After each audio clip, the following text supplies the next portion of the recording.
हाय दोस्तों, good afternoon. आज हम लोग लक्ष्मीकांत का कुछ चैप्टर्स फंडामेंटल राइट कर रहे हैं, जिसके बारे में आज हम डिबेट और डिस्कशन कर रहे हैं। एक्चुअली में मैं आप लोगों को बता चुका हूँ कि फंडामेंटल राइट क्या चीज़ होता है।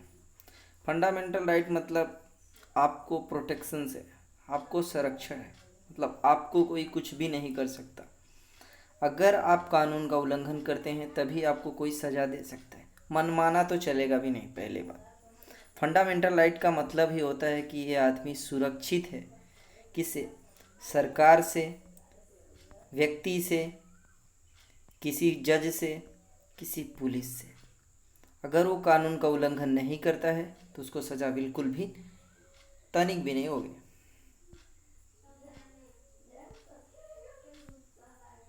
आर्टिकल 15 के बारे में आज हम हमारा बैक फोर्ट में हम आर्टिकल 14 तक बात कर चुके थे। आज आर्टिकल 15 के बारे में हम बात करके, एक्चुअली में आर्टिकल 15 डिस्क्रिमिनेशन के बारे में बोलता है, मतलब किसी प्रकार का डिस्क्रिमिनेशन नहीं किया जाएगा।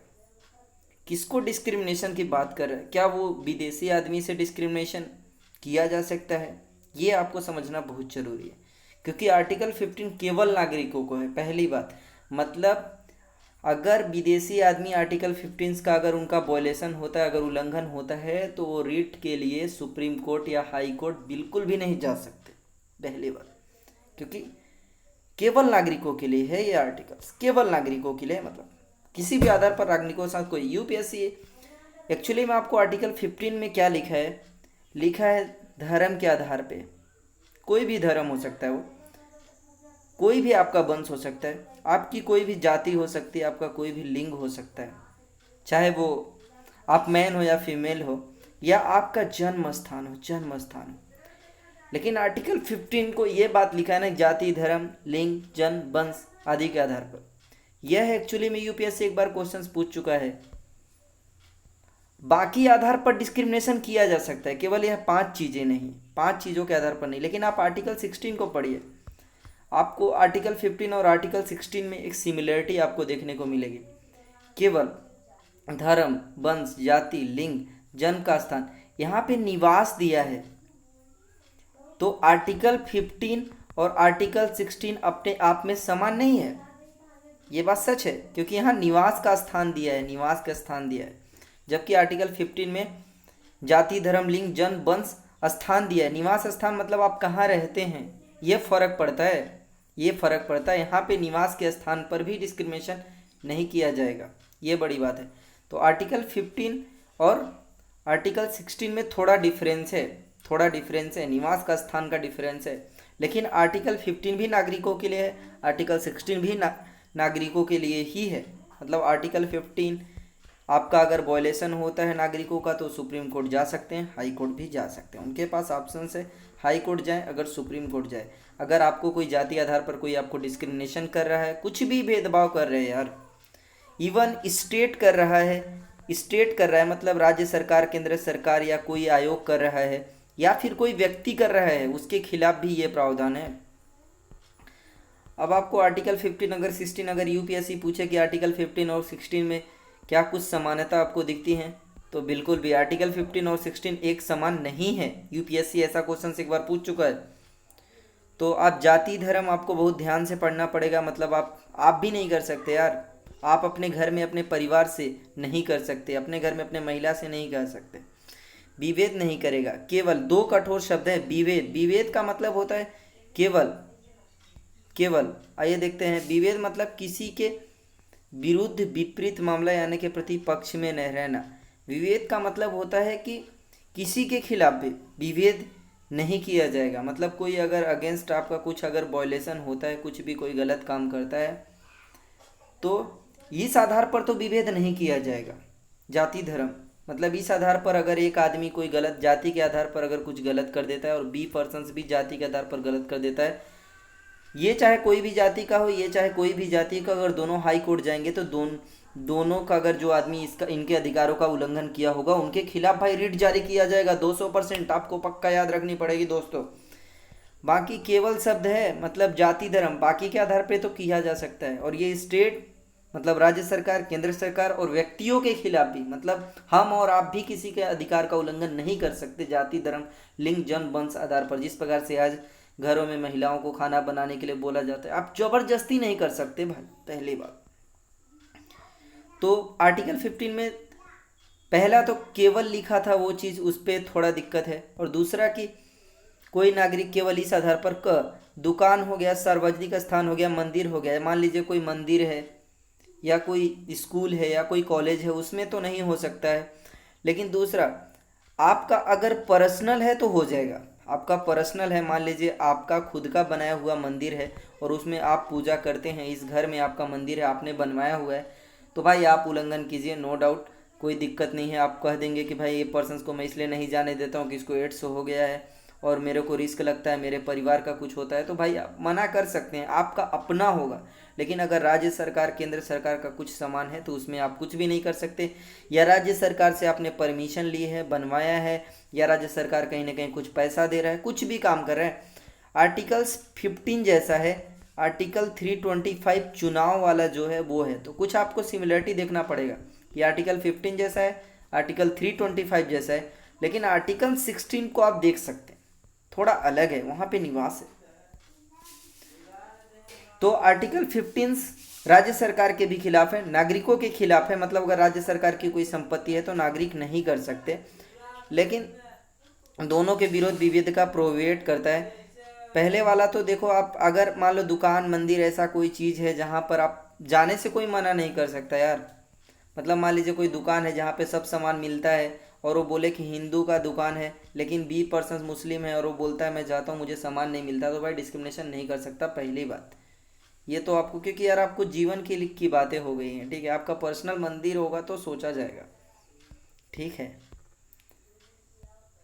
पहला, क्या चीज़ों में एक्सेप्शंस है, क्या अपवाद हैं, क्या सभी मामलों में समान है, मतलब सभी लोगों के लिए समान है? बिल्कुल भी नहीं। कुछ लोगों को ये अधिकार, विशेषाधिकार दे देता है, आरक्षण दे देता है, जैसे महिलाओं के लिए दे देता है, बच्चों के लिए दे देता है। महिलाओं के लिए आप देख सकते हैं बहुत सारा स्कीम चलाया जाता है जिसमें महिलाओं को केवल प्रेफरेंस दिया जाता है, ऐसा पुरुषों को नहीं दिया जाता है। या एजुकेशन में उनको फ्री में दिया जाता है, तो वो उनकी बात है। तो ये पूछे कि आर्टिकल 15 में कोई अपवाद नहीं है, भाई अपवाद है, महिलाओं और बच्चों के लिए तो दिया जा सकता है यार। क्योंकि स्टेट को ऐसा लगता है या हमारे संविधान बनाने वाले को ऐसा फील हो रहा था कि यार महिलाओं को हमेशा से वंचित किया जाएगा और बच्चों को हमेशा से वंचित किया जा रहा है, तो कहीं ना कहीं इस प्रकार की हालत न हो जाए कि एक दिन और भी ज़्यादा ये वंचित हो जाएं और इतना गिर पड़ जाएं कि हम सोच भी नहीं सकते। तो भाई किसी प्रकार का उनको आगे लाने के लिए या उस पोजीशन में खड़ा करने के लिए जो आर्टिकल 15 में मैं बताया, 14 में जो मैं बता चुका हूँ कि विधि के समान संरक्षण, उस हिसाब से मतलब उनको कानून के लिए थोड़ा प्रेफरेंस देना जिससे वो उस स्थिति पर पहुँच जाएं, उस फ्लोर लेवल तक पहुँच जाएं, इस कारण से छूट दिया गया है। और कुछ यहाँ पे आपको पढ़ने से पहले यहाँ पे लिखा है सामाजिक शैक्षणिक वर्ग से पिछड़ा, अनुसूचित जाति दिया है, जनजातीय दिया है, ये बात आपको याद रखनी पड़ेगी। लेकिन पिछड़ा वर्ग भी दिया है, लेकिन किस मामलों में दिया है? क्या इकोनॉमिक के मामलों में दिया है? बिल्कुल भी नहीं। यूपीएससी ऐसा क्वेश्चन से एक बार और भी पूछ चुका है, आपको याद रखना है। एजुकेशन पे बात हुई है। सोसाइटी में अगर वो कमज़ोर लोग हैं, वो चुनाव नहीं लड़ सकते, उनको कुछ भी नॉलेज नहीं है, वो जा नहीं सकते, तो भाई उनको इस आधार पर थोड़ा ऊंचा किया जाएगा, उनको शिक्षा दिया जाएगा, उनका स्वास्थ्य दिया जाएगा। शिक्षा की बात हुई है, ना कि उनकी इकोनॉमिक की बात हुई है। इकोनॉमिकली कुछ भी नहीं है इंडिया में, डिस्क्रिमिनेशन नहीं किया जा सकता, इकोनॉमिकली सबको बराबर माना जाएगा। लेकिन अगर वो शैक्षणिक रूप से पिछड़े हैं, मतलब कक्षा 1 से 5 तक लोग अगर उनके घराने में पढ़े हैं या उनकी परिवार, तो भाई उनको संरक्षण दो यार। वो कौन हो सकते हैं? तो उसमें लिखा है अनुसूचित जाति होंगे, जनजाति होंगे और पिछड़ा वर्ग होंगे। ये 3 शब्द दोस्तों मैं महिलाओं को बता चुका हूँ, बच्चों को बताया जा चुका हूँ और इस प्रकार से इनको भी बता चुका हूँ। इनको भी रिजर्वेशन कहीं ना कहीं स्कूल, कॉलेज में, एजुकेशंस में सब जगह मिलता है। लेकिन ये जो एजुकेशंस है ना, ये जो एजुकेशन सभी मिलते हैं, मान लीजिए कोई अल्पसंख्यक का स्कूल है, अल्पसंख्यक का स्कूल है, मान लीजिए एक मदरसा है जहाँ पे 100 लोगों की सीट है, पक्का, ये बात सच है। लेकिन वहाँ पे ऐसा नहीं है कि 25% स्टेट कह सकता है या राज्य सरकार ऐसा कंपलसरी कह सकती है कि भाई राइट टू एजुकेशन है, सबको तो शिक्षा देना है, चाहे अनुसूचित जाति हो, जनजाति हो, शैक्षणिक पिछड़ा वर्ग हो, तो वहाँ पे लागू नहीं होता। मतलब वो अपने हिसाब से कर सकते हैं, उनकी अगर मर्जी होगी तो वो 10 लोगों को रिजर्वेशन देंगे, उनको लगेगा कि हाँ यार मदरसा में और भी लोग पढ़ सकते हैं, या कोई ऐसा संस्थान हो जो अल्पसंख्यकों का है, उनके उनके लिए अपवाद है। मतलब वहाँ पर यह सब बातें जो मैं बताया, महिलाओं के लिए, बच्चों के लिए, ये सब बातें वहाँ पे लागू नहीं होती। आपको दोस्तों याद रखना पड़ेगा। यूपीएससी ऐसा भी क्वेश्चन एक बार पूछ चुका है कि क्या जो महिलाओं और बच्चों के साथ अनुसूचित जाति और जनजाति और यह सभी अल्पसंख्यक शिक्षण संस्थानों में मतलब लागू होती हैं, तो आपको याद रखना पड़ेगा बिल्कुल भी नहीं होती मेरे दोस्तों, ये मैं पहले ही बता चुका हूँ।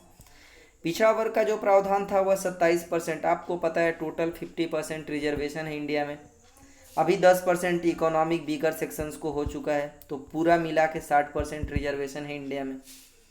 मतलब 60% स्कूल होंगे जहाँ पर रिजर्वेशन तो पक्का मिलेगा। लेकिन बजाय एक चीज़ छोड़ करके इकोनॉमिक वीकर सेक्शंस को भी अल्पसंख्यक वाले जो स्कूल होंगे, मदरसा होंगे, उनमें नहीं मिलेगा यार दोस्तों। तो ये बात मैं बता चुका हूँ, अभी बता रहा हूँ।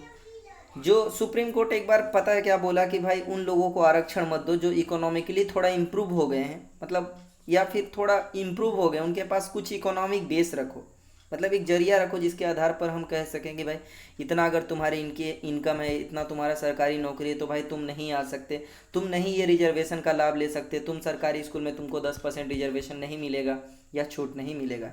कुछ क्रीमी लेयर का कॉन्सेप्ट दिया।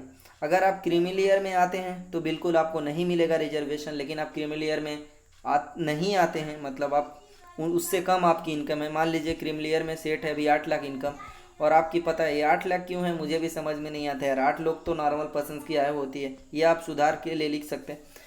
बट आप सोच सकते हैं अगर किसी आदमी का अगर 8 लाख लिमिट किया है इनने, तो 6 लाख अगर उसका आय होता है तो बिल्कुल वो इकोनॉमिक वीकर सेक्शंस होगा या कुछ भी होगा, उनको रिजर्वेशन जो 10% है इकोनॉमिक वीकर सेक्शंस को, ओबीसी को जो 27% है, वो सब मिलेगा। आपको इतना बात याद रखनी पड़ेगी।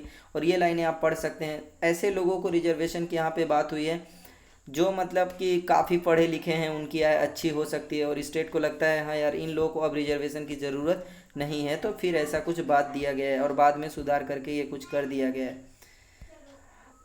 आर्टिकल 15 में आप अपवाद पढ़ चुके हैं, लेकिन आर्टिकल 16 में भी पढ़िए। आर्टिकल 16 15 जैसा बिल्कुल भी नहीं है, पहली बात तो ये अपने दिमाग में याद रखें।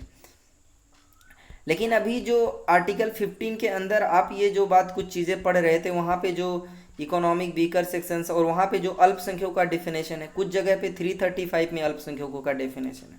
भाई अल्पसंख्यक और भी चीज़ों का, पिछड़े वर्गों का वो भी डेफिनेशन है। और ये आर्टिकल 46 में भी है, मतलब डीपीएसपी में भी सामाजिक और शैक्षणिक रूप से पिछड़े वर्गों के लिए है, और आर्टिकल 15 में भी है दोस्तों। तो ये बात आपको याद रखनी पड़ेगी। कौन कौन से आर्टिकल? आर्टिकल 15 अपने आप में है, और अपने आप में आर्टिकल 46 भी है, और 16 भी है, और आर्टिकल 335 भी है। ये सब आर्टिकल्स में सामाजिक शैक्षणिक रूप से पिछड़े वर्गों के लिए दिया गया है। ठीक है। अगर कभी यूपीएससी आर्टिकल 16 पे पूछे तो आपको, अगर आप जैसे यूपीएससी का फॉर्म डालते हो, वहाँ पे आप इकोनॉमिक वीकर सेक्शंस का फॉर्म डालते हो, वहाँ पे 10% सीटें रिजर्व होती है, मतलब वो आपके लिए हैं, तो बिल्कुल, तो कहीं ना कहीं एम्प्लॉयमेंट में इनइक्वालिटी को समाप्त करने के लिए, मतलब कि कुछ लोग जो इनइक्वल हो गए हैं, या आप ऐसा समझ सकते हैं कुछ लोग इनइक्वल हो गए हैं, मतलब वो चाहते नहीं थे लेकिन इनइक्वल हो गए। मतलब उनका अगर मान लीजिए एक सरकारी नौकरी है जहाँ पर 100 लोग काम करते हैं, लेकिन 20 लोग यार ओबीसी के हैं, लेकिन 70 लोग जनरल के हैं। लेकिन आप सोच सकते हैं पिछड़ा वर्ग का, मतलब सॉरी एससी एसटी का तो बहुत कम लोग हैं, इनमें तो सिर्फ 10 लोग हैं। तो यार ये कैसे होगा? मतलब ये कैसे होगा कि भाई सभी लोग, अगर यही लोग सभी सीट रख लेंगे तो भाई इनका तो कभी प्रतिनिधित्व होगा ही नहीं, ये तो कभी डेवलपमेंट होगा ही नहीं इनका। इसलिए रिजर्वेशन की कुछ पॉलिसी लाई गई है, और इक्वालिटी को समाप्त करने के लिए, क्वालिटी इनइक्वालिटी को समाप्त करने के लिए, असमानता को समाप्त करने के लिए, एम्प्लॉयमेंट में इनइक्वालिटी नहीं होना चाहिए। तो वहाँ पे भी जो आर्टिकल 15 था, वहाँ पे भी इनइक्वालिटी जैसा कुछ कॉन्सेप्ट था, मतलब जाति धर्म। यहाँ पे भी जाति धर्म है, मतलब डिस्क्रिमिनेशन नहीं किया जाता है, लेकिन कुछ लोगों को किया जा सकता है, वो आप आराम से जानते हैं। याद रखना ये केवल नागरिकों के लिए है। जहाँ मैं निवास लिखा था कि निवास, यहाँ पे 3 अपवाद है कि निवास के आधार पर डिस्क्रिमिनेशन किया जा सकता है। जैसे आप आंध्र प्रदेश का एम्प्लॉयमेंट का जो अभी अधिनियम आया था, और उनने जो स्टेट गवर्नमेंट ने राष्ट्रपति से परमिशन लेना पड़ता है, और राष्ट्रपति अगर परमिशन दे देता है स्टेट अगर एक कानून बनाता है, पार्लियामेंट संसद का कोई इसमें रोल नहीं है, मतलब अगर स्टेट को लगता है तो कुछ कानून बना देता है और वो फिर कहीं जाके राष्ट्रपति से परमिशन मिल जाता है तो भी हो सकता है। लेकिन अगर संसद कानून बना देती है तो भी हो सकता है, आपको पता होना चाहिए। आंध्र प्रदेश ने खुद ने ही ऐसा कानून लाया, अगर राष्ट्रपति बोल देते और वो उनके लिए कुछ नियम वगैरह बना सकते हैं। तो आंध्र प्रदेश जैसे राज्यों में अभी भी ये चीज़ चल रहा है। यहाँ पे विधानमंडल यूपीएससी क्वेश्चन पूछ सकता है। याद रखना, निवास की शर्त करने के लिए भाई विशेष रोजगार के लिए, अब विशेष रोजगार लिखा है आपको पता होगा, ऐसा नहीं होगा कि भाई विशेष रोजगार होना चाहिए हो। और पहली बात, ये इससे भी बड़ी बात, ये आंध्र प्रदेश का मैप है। आप सोच सकते हैं यहाँ पे, सॉरी गलत मैप बन गया, ये आंध्र प्रदेश का मैप सोच सकते हैं। आंध्र प्रदेश के इस इलाके के लिए भी, इस इलाके के लिए भी विशेष किया जा सकता है, पूरे राज्य के लिए भी किया जा सकता है, और हर एक राज्य के अंदर भी विशेष रोजगार के लिए निवास जरूरी हो सकता है। तो ऐसा भी किया जा सकता है दोस्तों, ये लाइन आपको याद रखनी है। सिर्फ राज्य के अंदर नहीं, राज्य के अंदर भी जाके किसी एक ज़िले में भी इस प्रकार का निवास मांगा जा सकता है कि ये वाला जॉब के लिए आपको निवास चाहिए। सभी जॉब के लिए नहीं, कुछ विशेष के लिए। और राज्य कुछ लोगों के लिए कर सकता है, पिछड़े वर्ग के पक्ष में बना सकता है, वो तो किया हुआ है। और अगर कोई विधि है, कोई संस्था है ऐसा जो सिर्फ उसी काम के लिए कर रही हो, फॉर एग्जांपल्स एक रिलीजन के लिए कोई संस्था है वो काम कर रही है, तो भाई रिलीजन का जो महान आदमी होगा, जो बड़ा आदमी होगा, जो गुरु होगा, आप सोच सकते हैं वहाँ पे तो कोई आईएएस ऑफिसर्स का काम नहीं है ना, वहाँ पे रिलीजन वाला आदमी ही जाएगा, तभी वो कुछ अच्छा ज्ञान दे सकता है। तो उस पद के लिए भी आरक्षण किया जा सकता है, ठीक है। और आपको एक बार एक्चुअली में यूपीएससी ये आर्टिकल 340 में लिखा गया था कि जो संविधान में पिछड़े वर्ग, एक्चुअली में पिछड़ा वर्ग का मतलब ये होता है सिर्फ अनुसूचित जाति या जनजाति, अन्य पिछड़ा वर्ग आता है जो ना, वो सब भी आते हैं इसमें। पिछड़ा वर्ग का डेफिनेशन यही होता है, एससी एसटी ओबीसी सब कुछ। ओबीसी के अंदर भी बहुत सारे उसके अंदर बैकवर्ड क्लासेस होंगे, ठीक है। रोहिणी की अध्यक्षता में सुप्रीम कोर्ट की जो जज थी, मतलब सेवानिवृत्त न्यायाधीश रोहिणी की अध्यक्षता में कमेटी बैठी थी, उसने ओबीसी के अंदर भी कैटेगराइज किया था कि भाई इसमें भी बैकवर्ड है, इसमें भी बैकवर्ड है।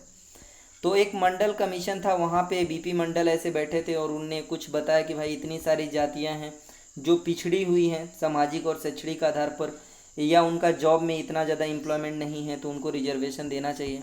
और सुप्रीम कोर्ट ने 50% बोल दिया, लेकिन इकोनॉमिक आधार पर बिल्कुल भी नहीं दे सकते, ऐसा मंडल केस में सुप्रीम कोर्ट ने माना था। और धीरे धीरे रिजर्वेशन अभी 60% तक आ गया है। और अगर सेंट्रल गवर्नमेंट रिजर्वेशन तय कर देती है कि 40% रिजर्वेशन है, तो राज्य सरकार की मर्जी है, राज्य सरकार की मर्जी है कि राज्य सूची में जो नौकरियां होती हैं उसमें वह आरक्षण दे। मैंडेट नहीं है। यूपीएससी अगर पूछे कि आरक्षण केंद्र सरकार लागू करे तो वह राज्य सरकारों में एकदम हमेशा लागू होगा, बिल्कुल सत्य नहीं है। और आपको एक बात बता देते हैं कि जो 50% का रिजर्वेशन है 50% से ज़्यादा नहीं हो सकता। जैसे मान लीजिए पिछले साल 100 वैकेंसी थी, 90 फुल फिल हो गई, 10 रिजर्वेशन वाली खाली हो गई, तो अगले बार फिर से रिजर्वेशन दे के ऐसा कर सकते हैं। ऐसा आप नहीं कर सकते, केवल आप 50% रिजर्वेशन दे सकते हैं, मतलब बढ़ा के आप रिजर्वेशन नहीं दे सकते। मतलब आप 51% रिजर्वेशन नहीं कर सकते, होगा तो 50% और इकोनॉमिक बेकर सेक्शन के लिए 10%, वो आपको याद रखनी पड़ेगी। लेकिन ये एक्सेप्शंस है, कहीं कहीं तमिलनाडु में 90% रिजर्वेशन है, तो भाई वो उनकी स्टेट की पॉलिसी है। आप सोच सकते हैं ज़्यादा है, सॉरी मैं 90 ज़्यादा बोल दिया, 69% है। तो स्टेट के ऊपर है, स्टेट क्या लागू करता है। जैसे इकोनॉमिक वीकर सेक्शंस पे स्टेट को क्या लगता है कि 10% रिजर्वेशन देगा कि नहीं देगा, वो राज्य सरकार की मर्जी है। केंद्र सरकार अपने सारी नौकरियों में 10% रिजर्वेशन पक्का देगी अगर उनने ऐसा लागू किया है तो। आर्टिकल 17 एब्सोल्यूट है दोस्त। अगर भारत में फंडामेंटल राइट बोले तो एब्सोल्यूट कौन सा आर्टिकल है, तो आर्टिकल 17 है। मतलब इसका उल्लंघन करना मतलब आप समझ ही सकते हैं कि खुदा से टक्कर लेना है। मैं ये बात साबित कर देता हूँ, भगवान से टक्कर लेना है, मतलब इसका तो कोई भी उल्लंघन नहीं कर सकता किसी भी हालत में। अगर उल्लंघन किया ना तो पक्का उसका सज़ा होगा, लेकिन जेल होगा। लेकिन इतना अगर ये एब्सोल्यूट है तो इसमें जुर्माना वगैरह बहुत कम है। ये बात मुझे भी समझ में नहीं आती क्यों है 500 जुर्माना यार, 6 महीने सजा है, भाई 10 लाख कर दो जुर्माना यार। कोई जैसे अभी कुछ महीने पहले क्या हुआ था, 2-4 महीने 5-6 महीने पहले आगरा में कुछ लोग एक शादी में एक कोई शेड्यूल कास्ट का कोई बारात जा रहा था और उसके ऊपर सिर पे जूता रख दिया लोगों ने। तो कहीं ना कहीं अनटचेबिलिटी कर दिया भाई, मतलब उनको ऐसा लग रहा है। एक्चुअली में जो अस्पृश्यता है ना वह कई मामलों में हो सकती है। तो पहली बात, इसका डेफिनेशन नहीं है। अगर यूपीएससी बोले तो अस्पृश्यता का डेफिनेशन संविधान में है, बिल्कुल नहीं होगा। वो तो अल्पसंख्यकों का भी नहीं होगा। क्यों? कुछ भी दिया जा सकता है भाई, इसमें तो ब्रॉडर होगा। वो तो आप सोच ही सकते हैं। आप सोचेंगे ऑफिस ऑफ प्रॉफिट का नहीं होना चाहिए, ऐसी चीज़ों का डेफिनेशन संविधान में नहीं देता है, जिनके अपवाद हो सकते हैं भाई, कैसे भी हो सकता है अस्पृश्यता। तो संविधान में ऐसे बहुत ब्रॉड हो सकती है, बहुत छोटा भी हो सकता है, इसलिए इसका डेफिनेशन नहीं दिया गया है। लेकिन ये तभी लागू होगा जब एक कानून बन जाए। तो सेंट्रल गवर्नमेंट ने एक कानून बनाया और ऐसा कानून अब राज्य सरकार कुछ मामलों में बना सकती है, इसमें 17 में भी। लेकिन केंद्र सरकार एक कानून बनाई है, ये केवल केंद्र सरकार कानून बना सकती है। कुछ मामलों में राज्य सरकार बना सकती है। 17 में 1 है, 2 है, 3 है, इस प्रकार से 17 के अंदर, मतलब पूरा 17 के अंदर केंद्र सरकार कानून नहीं भाई, राज्य सरकार भी कुछ। लेकिन 17 के अंदर कुछ मामलों में कानून केवल केंद्र सरकार बना सकती है, मतलब संसद बना सकती है। ऐसा इसलिए क्योंकि पूरे भारत में कानून एक समान रहे, एक समान लागू हो। आपको ये बात याद रखनी पड़ेगी, ये बात मैं दिल से बता रहा हूँ। क्योंकि 1955 में एक कानून बनाया, वहाँ पे कुछ बड़ी बात लिखी। अस्पृश्यता का डेफिनेशन संविधान में भी नहीं है, अधिनियम में नहीं है, कुछ भी हो सकता है, वो तो आप समझ ही सकते हो। लेकिन एक बार हाई कोर्ट ने इसका डेफिनेशन देने की कोशिश करी। वह कहता है यह चीज़ नहीं होगा। एग्जाम्पल के लिए जैसे वो क्या बता रहे थे, वो यह साबित करना चाह रहे थे कि मान लो कोई आदमी किसी के घर में कुछ गलत काम कर देता है और वो बोल देते हैं आप मेरे घर में खाना खाने मत आइए, आपको हम नहीं बुलाएंगे। तो यह क्या होगा? अस्पृश्यता नहीं है, ये बोल रहे थे। यह अस्पृश्यता नहीं है, ये यहाँ पे लिखे हैं, ये अस्पृश्यता नहीं है। लेकिन मान लीजिए कोई व्यक्ति जाति के आधार पे कहे कि तुम नौकरी नहीं कर सकते, तुम हमारे घर में नहीं आ सकते, तुम इस जाति के बिलोंग करते हो इसलिए, या समाज के आधार पे, तो भाई कॉन्स्टिट्यूशन में एब्सोल्युटली उसको सजा होगा। अगर आपके आसपास गांव में कोई कुछ करता है तो बिल्कुल आप अपने अधिकार का यूज कीजिए यार। क्या है, अधिकार इसीलिए मिला है कि आप स्वतंत्र होकर निर्णय लीजिए। अगर कानून का कहीं पालन नहीं हो रहा है तो आप हाई कोर्ट जाइए, सुप्रीम कोर्ट जाइए, छोटा सा कागज़ लिखना पड़ता है यार। आप आराम से अपना अधिकार का यूज कर सकते हैं, जिससे इंडिया के अंदर जागरूक हो, राजनीतिक आदर्श हो, सब लोग अपने अधिकार का अच्छे से यूज करेंगे। पढ़ने का मतलब ये है हम उसको अच्छे से अपने रियल लाइफ में अप्लाई करें। क्या अधिनियम में प्रावधान है? ये सारे अधिनियम में प्रावधान है कि 500 रुपये दंड, आप सोच ही सकते हैं।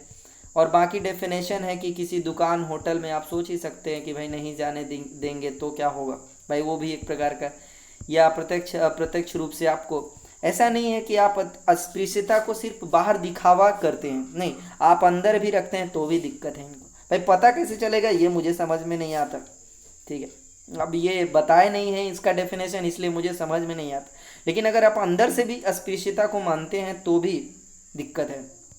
अगर आप अस्पृश्यता होंगे तो आप विधायक लिखा है यहाँ नीचे कि चुनाव आप नहीं लड़ सकते हैं, ठीक है। पता नहीं वो होता है कि नहीं होता है, हमें नहीं पता। आप देख सकते हैं 17 में अनटचेबिलिटी है, 18 में एक्चुअली में उपाधि है। तो क्या सभी तरह की उपाधियाँ इंडिया में अंत है, मतलब एबॉलिश है? नहीं, भारत रत्न ले सकते हैं आप, लेकिन आप अपने आगे नहीं लगा सकते कि भाई मेरा भारत रत्न है, आई एम भारत रत्न, तो मुझे भारत रत्न मिला है। तो मतलब जैसे मान लीजिए एग्जाम्पल के लिए सचिन तेंदुलकर को भारत रत्न मिला है, तो ऐसा नहीं लिख सकते भारत रत्न सचिन तेंदुलकर अंसारी, ऐसा नहीं बोल सकते वो, ठीक है। तो अगर ऐसा बोल रहे हैं तो फिर दिक्कत है। बाकी सभी पोस्टों के लिए नहीं, कुछ पोस्टों के लिए मतलब आप ले सकते हैं। मतलब इंडिया में अच्छी बात है कि विद्या एजुकेशन पे आप ले सकते हैं, अच्छी कोई बात नहीं है। राज्य की सेना या विद्या संबंधी सम्मान के सिवाय, इनके सिवाय बाकी सभी मामलों में आप उपाधि नहीं ले सकते। और दुनिया में आप बाहर से, ये भी नागरिकों के लिए है, ये भी नागरिकों के लिए। आर्टिकल का 18 का 2 है ना, जो अगर कोई भारत का कोई नागरिक विदेशी राज्य से कोई, ये केवल नागरिकों के लिए है, ठीक है। ये आर्टिकल 18 का 2 नागरिकों के लिए है, तो ये एक्चुअली में केवल नागरिकों के लिए है। 18 पूरा नहीं, 18(2) ओनली।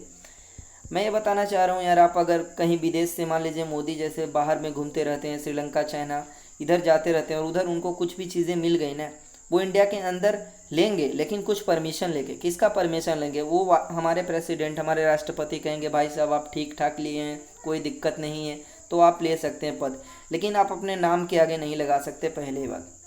ये बात सच है। या फिर कोई विदेशी राज्य के अधीन किसी विदेशी राज्य से कोई उपाधि राष्ट्रपति की सहमति के बिना, वही मैं जो बताया, विश्वास का पद धारण करने कोई व्यक्ति किसी विदेशी राज्य से या उसके अधीन रूप में कोई भेंट उपलब्धि, बिल्कुल। अब यार इंडिया का कोई आदमी है ना, वो इंडिया के अंदर भी विदेश का नहीं ले सकता, या विदेश में कोई इंडिया का आदमी रह रहा है वो भी नहीं ले सकता, बिल्कुल ऐसी बात है। सारी चीज़ें बहुत अच्छे से लिखाई हैं यार। कोई इंडिया के अंदर कोई विदेश का आदमी आता है उस वो भी नहीं ले सकता, तो वैसे वर्षा है, आप समझ ही सकते हैं। बाकी पुराने ज़माने में सब चीज़ थी।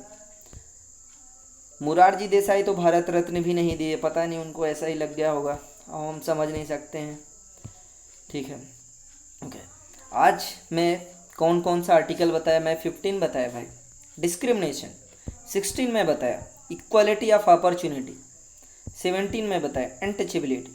18 में बताया उपाधि, डिग्री वगैरह, उपाधि वगैरह। तो सभी मामलों में नहीं, कुछ मामलों में तो उपाधि लिया जा सकता है अगर यूपीएससी ऐसा क्वेश्चन पूछे तो। आपको कैसा वीडियो लगा आप ज़रूर हमें रिकमेंड कीजिए, हमें बताइए कि कैसा आपको मज़ा आ रहा है कि नहीं आ रहा है।